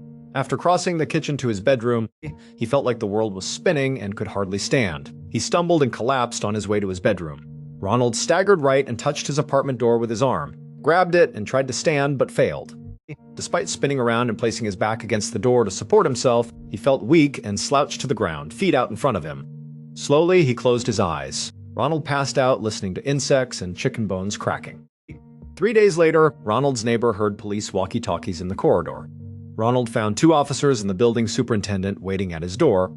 He didn't understand why police were at his house because his neighbor loved Ronald and knew him to be quiet and nice. Later, he realized he hadn't seen Ronald in days. Ronald never answered the door when the police knocked, according to the neighbor. After banging for minutes, the police retreated and signaled the superintendent to open the door with his key. When the superintendent concluded, the neighbor watched the police fail to unlock the door. I sensed a massive door block. Last, both officers leaned hard on the door to partially open it. The neighbor observed officers peer inside the unit and then jump back with weapons. One police officer grabbed the radio and yelled into it, and the neighbor watched as the officers and superintendent ran down the hallway, leaving Ronald's apartment door slightly open. Unsure, the neighbor paused in his doorway. What made 2 police officers withdraw with guns? As sirens approached, he was curious. He cautiously entered the hallway. The air in Ronald's flat was hot and foul. He advanced till Ronald's flat was visible through the door. He witnessed something so horrible inside that the neighbor froze. His mind couldn't handle it. It was terrifying. A second later, instinct took over. He staggered home and secured his flat. This neighbor kept thinking about Ronald's flat hours afterward. He sketched the unusual scene on paper. Ronald was mysterious. Ron called in sick to work on January 13, 2002, and that secret killed him. The neighbor's drawing showed the unexpected scene. Ronald was dead on the floor. All his organs, ears, hands, and face were eaten. Ronald's secret pet, gigantic monitor lizards, surrounding him. He let 7 of them roam his house after feeding them insects and raw chicken. They were 2 to 6 feet long. Huge lizards. Monitor lizards are carnivorous and have deadly bacteria in their jaws, unfortunately for Ronald. Ronald's right hand was bandaged because a lizard bit him a week before he died, producing staph. He probably fainted in his flat a week later from staph. Lizards devoured him. Possibly eaten, he died of staph. The autopsy didn't prove that, therefore he may have been alive when eaten. After Ronald's death, Thurmond's Catoctin Wildlife Preserve and Zoo took his lizards. Pancrantz knew Gareth Williams was gifted early on. His local Welsh university awarded him a first-class honours mathematics degree at 17. His PhD came from Manchester University in England 2 years later. A prominent university, Cambridge, accepted him into a postgraduate program. He didn't finish his degree because British spy agencies hired him for his intelligence. In 2001, Britain's Communication Headquarters, GCHQ, offered Gareth a code-breaking position aged 23. He took the job, dropped out of Cambridge, and moved into a small apartment in Cheltenham, a resort town 88 miles from London and home to GCHQ. He lived and worked there for 10 years. Gareth was a loyal team player whose math and computer talents helped his team win Britain's top international code-breaking honors despite his introversion. Gareth was hired by MI6 in 2009 after impressing them, a rare chance for Gareth to become a Hollywood spy. He eagerly embraced the James Bond role. He regretted accepting the job and moving to London. The intense competition at MI6, the flashy vehicles and lifestyles, and the weekend partying with coworkers drove him mad. Gareth asked to be left alone to do his work. No one at GCHQ cared about his feelings. Behavior made him an outsider at MI6. He had his 2-week trip before quitting MI6, but he didn't return to London. Strangely, MI6 never checked on him. Before his sister called the police, no one investigated his absence. On August 23, a uniformed officer checked on Gareth at his London residence. After Gareth didn't answer, the officer entered with the landlord's apartment key. He called for Gareth, but found no one on the first floor. He searched upstairs for Gareth. He calls him all the way up. The second story is empty save for a closed door. His discovery behind that closed door would make international headlines for weeks. He went to the bathroom after opening the door. The officer checked the room. It was nearly sterile. Nothing seemed wrong. Clean towels and toothbrush holder. The bathtub caught his eye. A huge red duffel bag was in the tub. The North Face bag was large and zipped. The officer stopped. This was bizarre. A duffel bag in a tub? Why? He repeated Gareth's name, thinking it was his odd storage style. Nobody responded. He approached the tub cautiously. He knew the bag wasn't empty when he touched it. Something heavy and odd-shaped was inside. His gaze was drawn to the zipper padlock. Dread overcame him. He carefully unzipped the bag to inspect inside as instructed. What he saw verified his biggest fears. That duffel bag contained Gareth Williams' decomposing body. The padlock key was under Gareth's body in the bag. The bathtub rim and interior were fingerprint-free. The bag, 2 zippers, padlock, and keys had no fingerprints. An adjacent table had Gareth's factory reset iPhone. Further investigation revealed that it had been reset on August 15, the last day Gareth was spotted on CCTV and the day they feared he died. The coroner found no injuries on Gareth. His toxicology testing showed no narcotics or alcohol, and he showed no struggle. Due to the high thermostat, Gareth's flat was hot even in summer and August. However, his apartment's high heat expedited decomposition and obscured death causes. Despite many hypotheses, Gareth's fate was never determined after a lengthy police investigation. Some say the Russian mafia killed him because he was investigating Russian money laundering in Britain. MI6 may have killed Gareth, thus they didn't want to find him after his vacation. One ex-MI6 agent suspects a cover-up. He informed CNN that MI6 cleaned Gareth's residence before the police, removing fingerprints and DNA. Last significant theory, Gareth harmed himself. He sometimes viewed bondage sites and shouted for his landlord to help him get out of bed because he tied his wrist to the bed frame. Two investigators tried approximately 400 times to get themselves into a similar-sized duffel bag and lock it with the padlock outside, but failed. Can Gareth have entered and locked this bag from the outside without fingerprinting the bag, lock, zippers, and tub? Because he was gloveless. After 3 years, Gareth's death was considered an accident despite warnings. Growing up, Pauline Dakin believed her family was unusual. Years later, she was right. By 1970, Ruth was 5 and Warren had left. Pauline wasn't surprised because Warren, her father, drank heavily and abused. However, after they split and Pauline, her mother, and brother moved across Vancouver, Canada, Pauline noticed her mother acting worried but never knew why. When Pauline was 9, her mother told her and her brother they were going to Winnipeg, 1,000 miles from Vancouver. They packed the vehicle and left for Winnipeg. After returning to their new vacation home, Ruth assured her children they would never return to Vancouver. They asked, "Why? Dad's still back in Vancouver. I want to see Dad." Their mother remarked, "Sorry kids, this is the way it has to be, and when you're old enough, I'll explain everything." Confusion and heartbreak drove Pauline and her brother to Winnipeg. Pauline lost her father after 4 years of absence. In Winnipeg, she established close friends and felt at home. As she felt normal, her mother recommended her and her brother to move again quickly. This time, they went to New Brunswick, Canada's easternmost province. Their mother made them swear not to tell anyone about this move. Pauline told her best friend Wendy that she was leaving later that day, so Ruth had to say goodbye gently when she picked her up from Wendy's place so Pauline's mother wouldn't suspect anything. The family lived in New Brunswick for years. Pauline's mother remained wary. What it was is beyond kids. Pauline, 23, relocated 2 hours from her family home in New Brunswick to live with her lover and report for a local newspaper in 1988. Her mother called and said, "Hey, I'd like to meet you at a motel. I'm finally ready to tell you everything about your childhood." Pauline was thrilled. This conversation took decades. Pauline eagerly went to the motel. She saw her worried mother pacing outside. She waves and starts talking to her mom, but she looks up and covers her lips, telling her to stay quiet. She then offers Pauline an envelope with the instructions, "Don't say anything. Put your jewelry inside of this envelope. It's probably bugged. I will explain everything inside. Just please don't speak." Pauline was confused, but she did as instructed. She put her gems in the envelope and gave it to her mother. They entered Pauline's mother's motel room secretly. Pauline saw the man in the middle of the room when they entered. Pastor of their Vancouver church. Pauline's mother was Stan Sears' secretary throughout church. Pauline kept in touch with her mother and Stan after moving to Winnipeg and New Brunswick from Vancouver. Stan visited Pauline's mother in Winnipeg and New Brunswick, she says. Pauline's mother's news that she and Stan had fallen in love was startling but not shocking. A hidden connection existed while they lived in Vancouver. It was nothing compared to what Pauline heard next. According to her mother, Pauline's father, Warren, was a mobster and important member of a Vancouver organized criminal syndicate, explaining their many travels. Pauline's mother learned she had a hit on her head after they divorced because the mob felt the husband could no longer control her and she knew too much. Stan was also hit in the head when Ruth understood the mob wanted to kill him because of their friendship. Stan mentored a church member who became a mobster, and the mob felt he gave him important information, putting him even more vulnerable. Stan originally doubted this, but after learning his client was dead, he believed it. Pauline's mother knew what happened to mafia snitches, so they hid from the police. As examples, Stan moved to Winnipeg and New Brunswick with Pauline and her family, so he visited her mother there. Pauline was shocked, but she was delighted to understand her childhood's oddities. Pauline questioned her mother and Stan for hours in this motel room. After school, she saw her mother violently throwing out all the food from the fridge and pantry without explanation since the mob had tried to poison them. For the 6 times the crowd discovered Pauline's school and she was expelled and moved across town, Pauline realized her bizarre background and danger by weekend's end. Pauline asked her mother and Stan about safety before leaving home. Pauline's mother said, "We called you here because after all these years, we were tired of being in hiding, and we've already spoken to the authorities, who've moved us into a special witness protection program for mob families. We're not safe, but we have undercover agents who follow us around." Stan grabbed the radio and said, "Here's a radio that broadcasts to the agents that are following you pretty much all the time, but you should." Pauline holds the radio and asks her mom and Stan, "What happened to Dad? In jail?" Her mother responds, "He's not."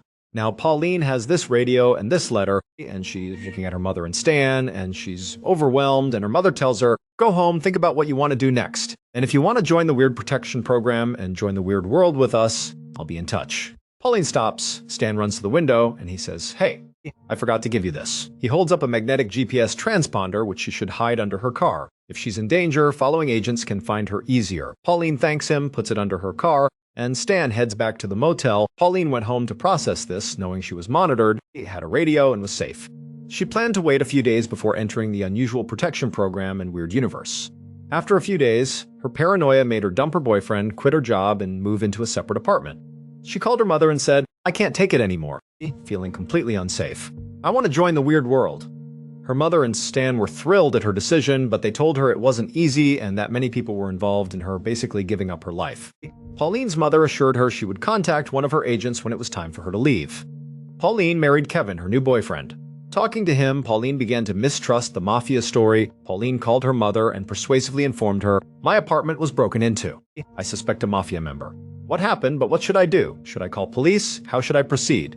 And her mother urged, "Don't call 911. Avoid calling the police." Pauline's mother called back a few minutes later and said, "Okay, honey. I spoke to Stan, and he spoke to the undercover agents that sit outside your house and have been watching you for all these years, and they said that yes, unfortunately 2 mafia men broke into your house today. But luckily, they went up, seized them, and arrested them, so you're safe." Pauline said, "Mom, I lied. No one's in my apartment. I spent all day here. Lied to you. No one broke in." And it was at this point that Pauline realized her mother and Stan had been living a lie since she was 5 years old. No mafia. Her father was not a Vancouver gangster. It was fake. Stan had delusion syndrome, a condition in which conscious, normal people have one illusion. They occasionally think the mafia is pursuing them, but sometimes it's not a huge concern. His relationship with Pauline's mother involved folie à deux, or madness for two, which is shared delusion syndrome, where a dominant personality can pass on delusions to a subordinate personality. After confronting her mother and Stan later, neither said, "This is a lie." After Pauline replied, "This isn't true," their main concern was not being revealed as fraudsters, but that, oh no, Pauline's going to expose herself to the mafia because she's not using her GPS transponder or her radio or living in the weird world with us. Her mother never apologized or talked about the absurdity of this whole affair, and her mother and Stan took to the tombs believing the mafia was pursuing them, but Pauline ultimately made peace. Greg Flanagan, 55, arrived at the Elegante Hotel in Beaumont, Texas to start his work week on September 15, 2010. As a young man, he spent months at sea as a lead engineer on ocean-going vessels. In his middle age, he became a landman, arranging mineral rights and drilling leases. Despite smoking and never exercising, Greg was slim and fit. His leathered skin and close-cropped white beard showed a lifetime outdoorsman. Greg brought one bag inside the hotel room, put it at the foot of the bed, and opened it. He hung his wrinkle-free clothing in his closet for the week. He then attached his toiletries onto a towel rack from a canvas bag with a hook. After taking off his worn brown boots and faded blue jeans, he put on pajamas. When in the Elegante, Greg hardly exited his room. He didn't drink or socialize at the basement bar. He liked quiet nights watching TV alone in his room. Greg turned on the air conditioner that night to make it as cold as possible. He liked sleeping in a freezing room. He then got on his bed, put 2 enormous pillows behind his head, and relaxed against the headboard. He then lay down a towel next to him. The towel held his ashtray, smokes, lighter, phone, TV remote, and candy bar. Then he picked up the TV remote, turned it on, and flicked through the channels until he found one playing Iron Man 2, and he thought, good enough. He put the remote down, opened his candy bar, ate a piece, and then lit a cigarette and started smoking. Greg's wife, Susie, didn't hear from him the next morning, despite his daily calls. She called his Beaumont office, but he never answered. After the second or third call, his coworkers said, "Hey, Greg's not here. He hasn't come to work yet." Susie felt uneasy and asked, "Do you mind going to his hotel room and knocking on his door to check on him?" They said, "Sure, we'll go over there." The 2 coworkers go to the hotel, knock on Greg's door, and he doesn't answer. After getting management to open it, they find him dead in his hotel room with his left arm tucked underneath his body and a cigarette burned down to the wick in his 2 left fingers. Greg was grayish-blue and the room was warm. The coworkers called 911 when they saw Greg, and after the ambulance arrived, Detective Scott Apple arrived in his cruiser. Apple was short and fit, with spiked silver hair. He was a 24/7 officer who looked the part. He arrived in room 348 to find no break-in, no damage, and no blood or wounds on Greg, other than a slight abrasion on his cheek from hitting his face on the mat. His diet was awful. He never saw a doctor and has been smoking like a chimney since he was a teenager. I always warned him that something like this might happen if he wasn't careful. I always afraid he'd have a heart attack. He's recalling the hotel room, which indicated no foul play. His lifestyle caught him. Dr. Tommy Brown, Beaumont, Texas's medical examiner, received Greg's body as he did for years. He read ahead that Greg died of a heart attack and found nothing to dispute that theory. He only found 2 marks on Greg's body, a small abrasion on his face from landing on the rug and another on his groin. I suspect he was battered to death. It doesn't make sense because he has no visible injuries, but someone killed him with considerable trauma. After receiving the medical examiner's report, Detective Apple was as bewildered as Dr. Brown, but he thought, who would murder him if he was murdered? After a few months of failure, he realized there was no good starting point. The only weird thing about the crime scene was that the room was warm when they entered, which was unlike Greg's style. It doesn't explain why his insides were crushed. He's fucked.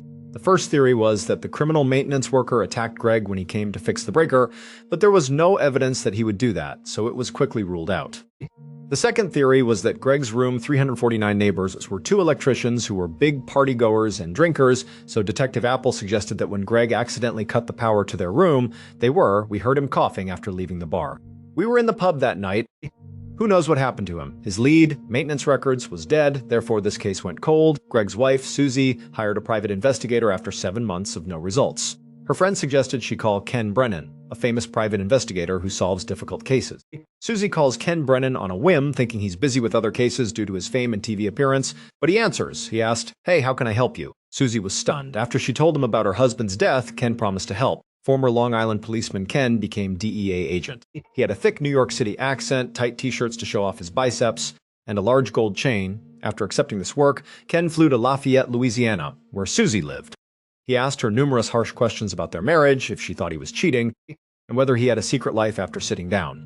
After exhausting all options, he asked, "Okay, well, can you tell me anything about the crime scene that stood out to you? Is there anything about it that seems off?" Susie replied, "Yeah, Greg always kept the air conditioning on very cold at night. He never slept in a room that wasn't freezing cold. I thought it was odd when his co-workers discovered him that Detective Apple and Ken brought the entire case file to his hotel room that night, littering the bed and desk with papers and photos. He searched for a small detail that everyone else had missed, examined the crime scene images, read the witness statements, and carefully read the autopsy report, focusing on every internal lesion Dr. Brown indicated. He was imagining Greg's final hours. Apple replies, "Really? One day after arriving, you realized?" Ken says, "I guess I got it. I need to confirm with his wife, but I think I have a notion." Ken contacts Susie in front of Apple, and when she answers, he says, "Did your husband ever smoke with right or left hand?" Susie responded, "Oh no, he only smoked with his right hand." Ken said, "Thank you very much." He hangs up and says, "Apple, I got it." Apple says, "Okay, what's your theory?" Ken adds, "Okay. So Susie told me it was weird that his room wasn't air-conditioned when they found his death because Greg was renowned for constantly turning on the AC to the coldest setting, especially at night when he went to bed. His air conditioning would have gone out when his electricity went out the night before. The maintenance guy puts the electricity back on, but the air conditioning doesn't. After being air-conditioned all evening, the room is still cold. Greg may switch on the TV and watch. He hasn't realized he hasn't turned on the air conditioning again because the room feels cool. It's summer in Beaumont, so his room will grow hot quickly. When it does, he'll realize, oh, I didn't turn the AC back on and turn it on again. Since the air conditioning wasn't on and the electricity was restored at 8:30, he must have died after the power was restored, but before it became warm enough in the room for him to realize he didn't turn it on, which would have been between 8:30 and 9 p.m. at night. Apple says, well, that's very impressive. However, that doesn't really help us figure out how he died or who killed him. Ken raises his hand and adds, I'm building the full picture. Okay, he died between 8:30 and 9, but I don't think he was beaten. People want to believe that killed him since it's the only thing that makes sense, yet the cigarette disproves it. We found the cigarette in his left hand, and his wife maintained he exclusively smokes with his right. I believe the electricity returned at 8:30, as the report states. The TV turns on, but Greg doesn't turn on the AC. Watching TV on his bed, he lights a cigarette and smokes with his right hand. After something happens, which I'll explain, he leaps off the bed and runs to the door for aid, using his right hand to turn the doorknob and open the door to safety. However, he falls to his knees and dies with his cigarette in his fingers.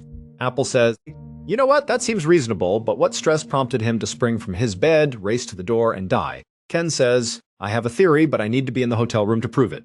Apple and Ken return to the motel. Ken goes inside and starts walking around looking at the ceiling, wall, and ground, then stops when he's looking back at the front door leading back into the hall and points at the wall and says, there!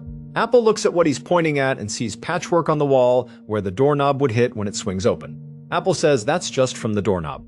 Apple hired a crime scene investigations unit to carefully excavate both sides of this wall and shine a laser from 349 into Greg's room. The laser's trajectory through this hole matched where Greg would have been sitting on the bed, smoking cigarettes, eating candy, and watching a movie. Ken and Apple told Dr. Brown, "Look, you missed something because Greg got shot." Greg's body had already been cremated, but they had the autopsy pictures. It's been 7 months since Greg's death, and we want any of our witnesses to sign a statement attesting to what they saw or didn't see. They prepared a statement that matched his first statement to police. "I didn't hear anything," they said. "Do you want to change your story, or is this what you saw and heard?" And Lance said, "I don't know anything. Wish I knew more. I'm sorry." They say, "Can you sign this document indicating you didn't know or witness anything?" So he signed the document, and Ken replied, "All right, got you since we know a gunshot was fired from your room and murdered Greg. You must tell me who shot the gun, or I'll arrest you for filing a fake police report." Lance crumbles and tells the truth, saying that he and Mueller, the other electrician in the room with him, were goofing around and drinking that night, and Mueller went out and got his pistol from his car, brought it in, and was goofing around with it. Lance tried to get him to stop, but he kept doing it, and at one point he aimed the gun at Lance. Lance deflected it, dropped the gun, and it went off. "We did this, but they heard Detective Apple interviewing people and saying, 'We think this is normal. It looks like a heart attack. Probably nothing.' They replied, 'Oh, phew! It's not us.'" So they thought it was a coincidence that Lance said that on the same day, but they felt they had something to do with it, so they buried their tracks, put toothpaste in the wall to cover the hole, hid the gun, and purposefully hid information from the authorities. Mueller, the gun owner, was charged with manslaughter and sentenced to 10 years in prison. A farmer in Indonesia stumbled while walking his livestock through a dense sugarcane field near his home on April 27, 1997. He saw an odd dirt mound after regaining his footing and looking down. He wanted to dig it up out of curiosity, but he wasn't on his property, so he came back to the hamlet and told the village chief about this weird pile of dirt and that he examine what's under it. When the village leader and other men returned to the field, they poked the dirt pile with a stick. The stick went into the soft soil pile, and when they took it out, the mound stank. Fearing what they might find under this pile, the men leave it alone and return to the hamlet to alert authorities, who instruct them to go back out there and uncover it and report what they find. The village leader and some more men return to the field to dig. They rapidly hit a soft spot inside this mound with their shovels. After cautiously removing additional dirt, they see a woman's face staring at them. Someone had dumped dirt on her head after she was buried up to her neck. The officials arrived and identified the deceased as Dewi, a 21-year-old local woman. After questioning around the village, the police found that this girl had left her home 3 days earlier to run an errand. After that, nobody knew what happened to her. A 15-year-old rickshaw driver told the police that Dewi asked for a ride 3 days earlier on April 24th, the same day people last saw her. When she got into the rickshaw, he asked where she was going, but she refused to say. Dewi finally told him she was going to the shaman who heals the sick with magic. The driver thought it was strange that she was coming at night and being so secretive, but after he dropped her off, he didn't think much of it until she died. After police searched his house and found Dewi's belongings, 45-year-old shaman Ahmad Siraji said, "Okay, I've been lying and I have a confession to make."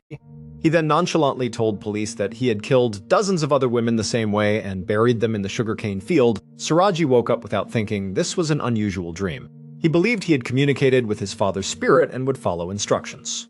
He wasn't told how to gather saliva from these 70 women by his father. After a few days of deliberation, Siraji planned to kill the women and forcefully collect their saliva. To find his victims, Siraji told his town that he had supernatural powers and could grant ladies eternal beauty and wealth. Lots of people believed it. As this reputation went across his hamlet and beyond, many women came to him for his services. He told them to return later that night in utter darkness and not tell anyone where they were going. After arriving, they would enter Siraji's house and pay him $300. He then told them he needed to execute a ritual to grant them beauty and wealth. After leaving his house, they would go past a cemetery and into a sugarcane field, walking until Siraji stopped them. He would give the woman a shovel and order her to dig a hole, telling her it was part of the rite. He would watch her dig the hole until it was waist-deep, then tell her to climb in and put her hands by her side. He would tell her again that this is part of the ceremony, that many people had done it, and that it's safe if she was nervous. She'd get in the hole, put her hands by her side, and Siraji would take the shovel and fill the hole until she was immobilized. Then he'd bring out a cable, wrap it around their neck, and strangle them to death. After they died, he'd pull their body from the hole and forcefully collect their saliva. Then he'd dig the hole deeper, put the body back inside, and orient them so their head was still sticking out. Dewi calmed down and agreed to go after his wife returned to the room and convinced her that everything was okay, they had done this before, it was safe, and she would join them in the ceremony. The trio left the house, walked to the cemetery and field, and only 2 returned. Siraji's 2008 firing squad execution resulted in his wife's life sentence. El Fausto, a small fishing boat from La Palma Island in the Canary Islands, set out for El Hierro, another island 50 miles south, on July 20, 1968.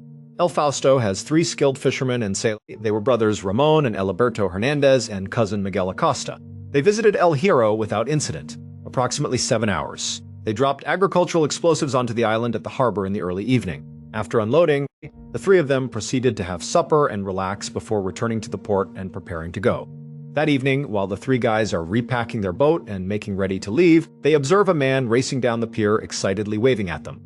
They stop what they're doing and call him over. "What do you need?" He identified himself as Julio Garcia. It was obvious he was furious. He spoke quickly, so they had to slow him down a few times to understand him, but he stated his wife had called him earlier that day to tell his 2-year-old daughter was very sick and he needed to come home. The next ferry to his home island, La Palma, was 2 days away, so Julio ran up and down the wharf trying to flag down anyone who owned a ship that could take him there. He'd pay. The El Fausto crew answered, "We're going to La Palma, we live there and will gladly take you." They left around 2:30 a.m. on July 21st and returned on calm sea. The only thing they had to deal with was a light mist that gathered over the sea after sunrise, but it didn't impair their navigation. Ramon, the boat owner, was waiting at the pier for the Fausto team at 10 a.m., but he didn't worry because he knew these 3 men and frequently rode this boat with them. He was supposed to go to El Hierro with them, but he had responsibilities on La Palma. He thinks they had a mechanical issue and are fixing it, but they're late. Why are they absent? The unconcerned owner replies, "You know what? I'll send a search boat that will reverse El Fausto's route, and I'm sure they can just drive straight out there, run into them, and help them fix."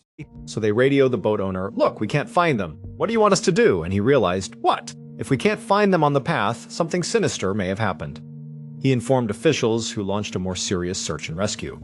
Planes and boats searched the sea for El Fausto and her crew, and everyone was in a state of intense urgency because they had been told these guys don't have much in the way of supplies. They have 22 pounds of fruit, and they have a very limited freshwater supply. People thought, I think it's more likely we're going to find 4 dead bodies than 4 sailors waiting to be rescued. But on July 25, 4 days after El Fausto left El Hierro, Fausto was found 120 miles west of La Palma. They had strayed far from the path. Once they drove up to them, they saw that the 4 crew members were alive and in good spirits. Dehydrated, famished, and spooked from being afloat in the ocean, they were grateful for the water and realized this could end poorly for us. They seemed okay otherwise. The Duquesa captain questions the men, "Why are you outside? How did you reach 120 miles west of La Palma?" "Something went wrong with your boat." "So, what happened?" No response from the men. They answered, "Our boat is fine, no mechanical issues, no problems. We appreciate your offer, but we just need a couple of items and we'll be on our way." Julio, who had gone so far to see his wife and sick daughter, says, "No, we don't need a tow. We're good." The Duquesa captain looks at these guys thinking, "What am I missing? You wandered 120 miles. You probably should have died. You're lucky we found you in the Atlantic Ocean. If not for our discovery, you would have died of dehydration in a few days. So we discovered you. To ensure you visit your sick daughter, wife, families, and friends, we'll get you to shore." In politeness, they said, "Look, we really appreciate the offer, but really, our boat is just fine." The captain of the Duquesa could not convince them to get towed in. "We just need some food, water, cigarettes, and fuel, and we'll be fine." The Duquesa crew gave them 18 hours of fuel, cigarettes, water, and food, and watched the 4 men sail east toward La Palma, waving. Nothing seemed wrong. Then they faded over the horizon. The captain of Duquesa radioed in that they should expect them to arrive in port at 7 p.m., based on their location and proximity to La Palma. That night, friends, family, and hundreds of islanders gathered at the port to drink wine and celebrate the return of their loved ones. Unfortunately, 7 p.m. passed without them. Spain launched its greatest missing persons search the morning after El Fausto and her crew were again declared missing. There were planes overhead and military and civilian ships everywhere where the Duquesa had contacted El Fausto. They searched for 2 weeks with so many people in the water and planes overhead, but found nothing. "We don't know what happened to them. They declared them lost at sea, which means we suspect they're dead, but won't know for sure." 2 months later, on October 9, the Italian merchant ship Anna Di Maio, bound for Venezuela, noticed a little fishing boat drifting aimlessly and thought, "This ship is too small to cross the ocean. They shouldn't be out here." And as they got closer, they could tell that there was no one standing on deck or in the cabin. There's no one driving this boat. And so finally they got so close they could read the hull, and it says El Fausto. So the Anna Di Maio pulls up right alongside El Fausto. They tether themselves together so it doesn't float away, and 2 of the Italian sailors get on board El Fausto, and they're yelling out, "Anybody's there," but, no one's responding. And they're looking around, and the ship is in great condition. There's no sign of obvious damage or any violence that might have taken place on here. They go into the cabin where the steering wheel is, and they're looking for some sort of logbook that would have documented, what happened on the ship, but there's no logbook. And so the Italians were left scratching their head thinking, How could a perfectly seaworthy boat wind up abandoned in the middle of the Atlantic Ocean? Crew where? However, they still needed to go down into the engine room, so the two sailors who had boarded to check around go to the deck's hatch, look down, smell something dreadful, turn on their light, and witness this horrible and perplexing image. Laying on the ground inside of the engine room on his back was a dead man who was partially mummified. He had no clothes on, and he was clutching a transistor radio. And so the two Italians that found him, they stepped back and they had to compose themselves. And then one of them actually went down to look around for clues and see if perhaps there's other bodies down there. And so when he went down, it was just the one body, and he could only find one other clue, and it was this small notebook that was positioned right behind the dead body that they didn't see when they first looked down. So the Italian sailors leave the engine room, and they take the notebook back to their ship, and they open it up, and the first thing they see is the middle section of the notebook has been torn out. In fact, 28 pages were missing, and all they were left with was a couple of pages at the beginning and a single page at the end. The first couple of pages just were a couple of notes and some simple math calculations. Nothing significant. The last page appeared to be a farewell of sorts, but the language that was used was a little bit confusing and it was difficult to read, and so the Italians were not entirely sure what any of it actually meant. And so they figured it would be best to just give the notebook to authorities and they could figure out what it meant. And so the captain of the Ana Di Maio radios in to Spanish authorities that they found El Fausto and that they intend to tow it back to Venezuela where they were already going, at which point they'll turn over everything they found and authorities can take it from there. So the Italians put a tow line on the bow of El Fausto and began towing. 2 days later, Spanish authorities receive a crushing telegram. Apparently, the night before, as El Fausto was being towed, it suddenly lurched forward and went bow down into the water and sank so rapidly that it ripped the tow line off of the back of the Ana Di Maio and was underwater well before they could do anything to try to stop it. The crew of the Ana Di Maio swore they had followed procedure and they knew what they were doing, and this was just kind of a freak thing, but regardless of how or why it happened, the ship was now gone, and so too was the dead body. They couldn't even positively identify whoever that was. All they had was that notebook they recovered from inside the engine room. The notebook was sent to La Palma, where it was put in front of the families of the 4 men who were on El Fausto, and very quickly, Julio's wife was able to identify his handwriting. He apparently had a unique way of writing, and she was used to reading it, and so she said, "That's definitely his writing, and in fact, I recognize that notebook." He kept that notebook to record payments as a mechanic.